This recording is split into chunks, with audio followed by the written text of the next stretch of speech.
Hi everyone, coming to you today from Corneros Lake Park in Goleta.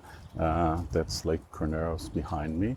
One of the only real lakes you'll find around here. It's not a natural lake insofar as was dug, I think maybe 100 years ago or so for agricultural purposes. You won't get a real lake unless you cross over the mountains and get to Lake Corneros, which is a major reservoir for us where our drinking water comes from. But this is an easy bike ride here to Los Corneros if you want to come from campus or IV.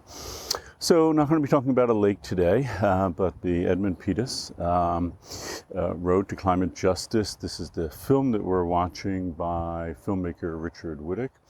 So we've talked a lot about COP21, you know, what it is. We've had different opinions on it. Kim Stanley Robinson finds a great deal of importance in it. It's sort of guiding principle throughout the Ministry for the Future decades from now.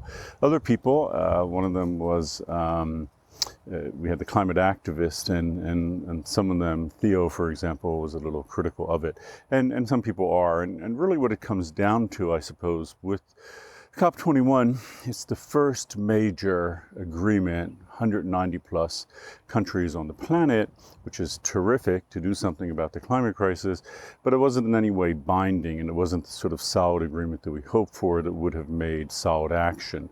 And if you're a little confused by that, then looking at it now, 7 years later, exactly what has happened because of COP21, how has it, made a change, and are we really talking about stabilized global greenhouse gas emissions? The answer to that is absolutely not. They haven't stabilized. They've been keep going up and up. So it all sounds good on paper, but on the other hand, in practical terms, yeah, it's not been, I think, what people had hoped for.